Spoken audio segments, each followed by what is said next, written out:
Hello friends, आज मैं आपके सामने जो वीडियो लेकर आई हूँ ये पिछली वीडियो का कंटिन्यूएशन है। पिछली वीडियो में हमने जो है लिवर के बारे में पढ़ा था, फंक्शंस ऑफ लिवर के बारे में, जॉइंटिस पढ़ा था हमने, और हमने पढ़ा था कि क्या क्या जॉइंटिस में हम क्या क्या डाइट में अवॉइड करेंगे, क्या क्या जॉइंटिस के पेशेंट को अलाउ करेंगे, क्या क्या जॉइंटिस के पेशेंट को अवॉइड करवाएंगे डाइट में। फिर हमने पढ़ा था फैटी लीवर। फैटी लीवर के बाद हमने बात की थी हेपेटाइटिस की। हेपेटाइटिस में हमने डाइटरी मैनेजमेंट की बात की थी। अब नेक्स्ट जो लिवर की डिजीज़ है वह है सिरोसिस। सिरोसिस देखिए ये रिफ़र करता है to the colour of nodules of the hepatocyte regeneration between standards of the fibrous tissue. इसमें जनरली जो कलर होते हैं हिपेटोसाइट्स नोड्यूल्स के वो चेंज होने लगते हैं, और होता क्या है यहाँ पे फाइब्रस टिश्यूज़ जो हैं वो हिपेटोसाइट्स पे जाके उनका रीजेनरेशन होने लगता है, वहाँ पर वो एक तरीके से अकोमुलेट होने लगते हैं। इसमें देखिए it is use now to refer to any diffuse chronic disease of the reticulin framework that support each acinus minute saccules combines to form the lobules and its replacements with fibrous tissues। इसका मतलब ये है कि generally इसमें क्या होता है कि क्रॉनिक डिजीज़ होती है जिसमें जो रेटिकुलन फ्रेमवर्क जो कि सपोर्ट करता है असाइनस को, इसमें होगा क्या कि जो माइन्यूट साइकिल्स होते हैं जो वो कंबाइन करके बनाते हैं लोब्यूल्स, और ये लोब्यूल्स जो होते हैं जैसे लीवर में हमें पता है कि लीवर में लोब्यूल्स होते हैं। लीवर का स्ट्रक्चर अगर आपने देखा हो तो आप लोब्यूल्स को समझ पाएंगे। तो लोब्यूल्स जो है उस पर रिप्लेसमेंट होने लगता है फाइब्रस टिश्यूज़ का, यानी लोब्यूल्स पर फाइब्रस टिश्यूज़ का डिपोजिशन होने लगता है, जिससे लिवर क्या हो जाता है, बिल्कुल हार्ड दिखने लगता है।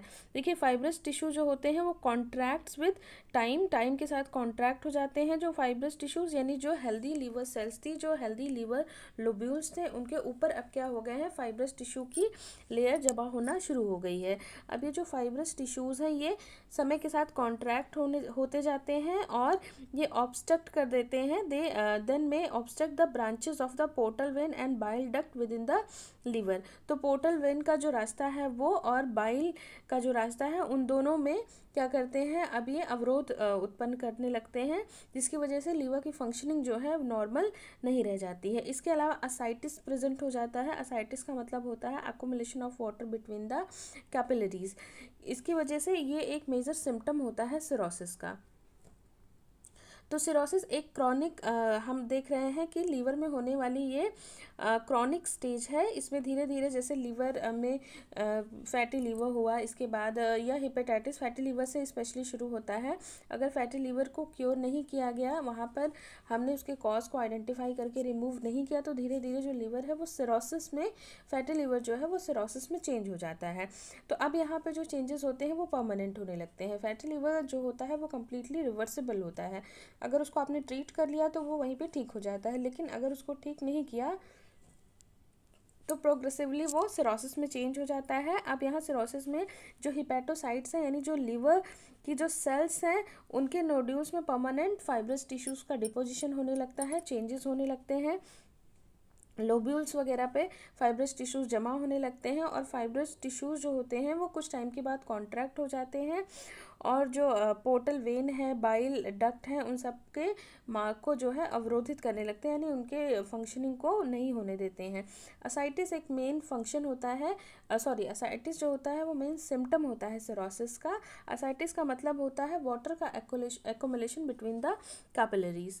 फिर देखिए डाइटरी मैनेजमेंट की अगर हम बात करें कि अगर किसी को सिरोसिस की प्रॉब्लम है तो हम उसे high calorie, high protein, high carbohydrate, moderate या फिर restricted fat, high vitamins and low fat with supplementation of fat soluble vitamins and minerals, इन सब ये जो प्रिंसिपल है इसी पर हम डाइट उनको प्रोवाइड करते हैं। कैलोरी रिक्वायरमेंट जो होती है बढ़ जाती है, 2000 से 2500 किलो कैलोरी तक देते हैं। कोशिश करते हैं कि जो हम कैलोरी प्रोवाइड करें वो कार्बोहाइड्रेट, सिंपल कार्बोहाइड्रेट से उनको देते हैं। 1.2 ग्राम पर केजी बॉडी वेट के हिसाब से प्रोटीन सजेस्ट किया जाता है। इंक्रीज अमाउंट प्रोटीन का can be made by the addition of the casein which can be added in milk, soup या फिर आइसक्रीम। अगर जैसे 1.2 ग्राम तो अमाउंट बढ़ा हुआ है प्रोटीन का, तो एडिशनली अगर हमें ऐड करना है तो कैसीन प्रोटीन ऐड करके हम इसको कोप अप कर सकते हैं। 20 ग्राम फैट जो है वो देना होता है सिरोटिक पेशेंट को, और मेनली किस फॉर्म में, एमसीटी के फॉर्म में, यानी मीडियम चेन ट्राइग्लिसराइड्स के फॉर्म में। क्योंकि ये जो एमसीटी जो होता है, हमने जैसे फैट के डाइजेशन में पढ़ा है कि एमसीटी जो होता है इसके डाइजेशन और एब्जॉर्प्शन के लिए बाइल सॉल्ट की ज़रूरत नहीं होती है, क्योंकि लीवर में जो बाइल सॉल्ट है वो लीवर सिक्रीट करता है, और लीवर में प्रॉब्लम हो गई है, सिरोसिस जैसी कंडीशन हो गई है, तो लीवर की फंक्शनिंग जो है वो हिंडर है, जिसकी वजह से बाइल सॉल्ट सिक्रीट नहीं हो रहा है।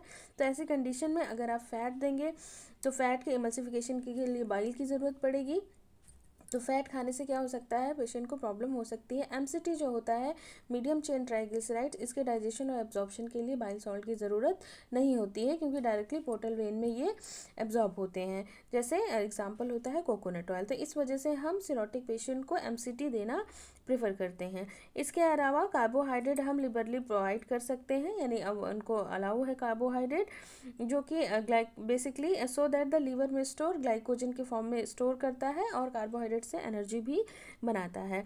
लीवर जो होता है वो कंसंट्रेट करता है फोलेट को, राइबोफ्लेविन को, नियासिन को, साइनोकोबैलामाइन को और विटामिन ए को, क्योंकि ये सारे कहाँ पर होते हैं, लीवर में ही होते हैं। तो अब क्योंकि लीवर की फंक्शनिंग ही प्रॉपर नहीं है, तो इन सब का अमाउंट क्या होता है, डिक्रीज होने लगता है बॉडी में। इस वजह से विटामिन के सप्लीमेंटेशन, स्पेशली बी वाइटामिन के जो सप्लीमेंटेशन है वो प्रोवाइड करते हैं, ताकि एनीमिया की कंडीशन ना होने पाए। फिर देखिए कोलिन एंड मिथियोनिन जो रिक्वायर्ड होते हैं वो फैटी इन्फिल्ट्रेशन को अगर फैटी इनफिल्ट्रेशन प्रेजेंट है तो उस समय कोलिन और मेथियोनिन का के सप्लीमेंटेशन भी देते हैं।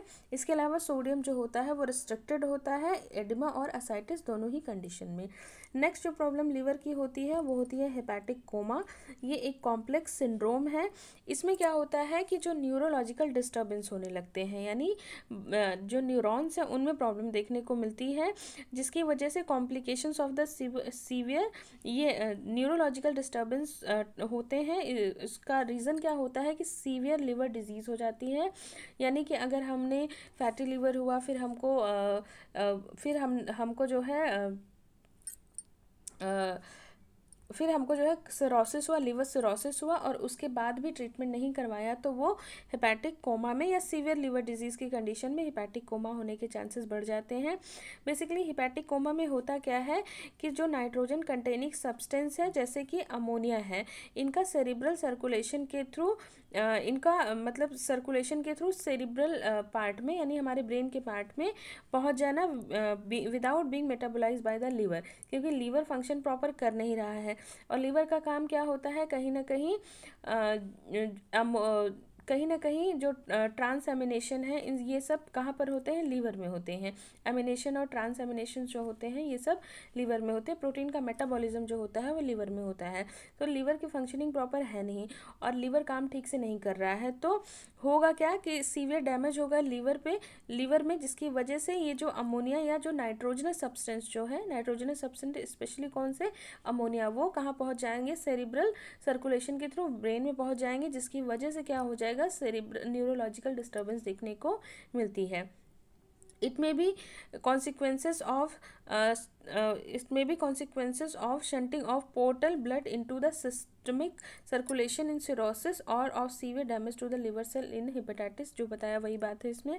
सिम्टम्स जो हेपेटिक कोमा के होते हैं वो होता है कन्फ्यूज़न, क्योंकि ब्रेन से रिलेटेड हो गया है, तो जाहिर सी बात है जैसे कन्फ्यूज़न की प्रॉब्लम होगी, रेस्टलेसनेस लगेगी, इरिटेबिलिटी बढ़ जाएगी, इनअप्रोप्रिएट बिहेवियर, भूल जाना या ना पहचानना, इस तरीके की चीज़ें होंगी, डिलीरियम होगा, ड्राउजीनेस होगा, इलेक्ट्रोलाइट इम्बैलेंस होगा, और साथ ही साथ जो फीकल ऑर्डर है, यानी जो ब्रीथ है, यानी जो सांस है, उनमें कुछ फीकल ऑर्डर जैसा जो स्मेल होती है वो आता है। फीटल ऑर्डर जो होता है, फीटल ऑर्डर देता है ब्रेथ जो है।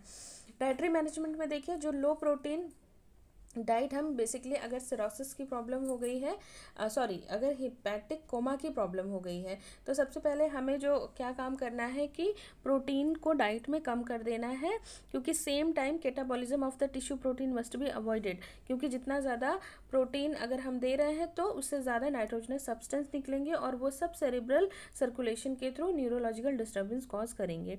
1500 से 200 किलो कैलोरी एनर्जी देते हैं, नीडेड टू प्रिवेंट होता है टिश्यू प्रोटीन के लिए हैं तो बहुत ज़रूरी है कि हम कार्बोहाइड्रेट से प्रॉपर एनर्जी प्रोवाइड करते रहें, ताकि जो प्रोटीन है वो मेटाबोलाइज ना हो और नाइट्रोजनस सब्सटेंस ना बने।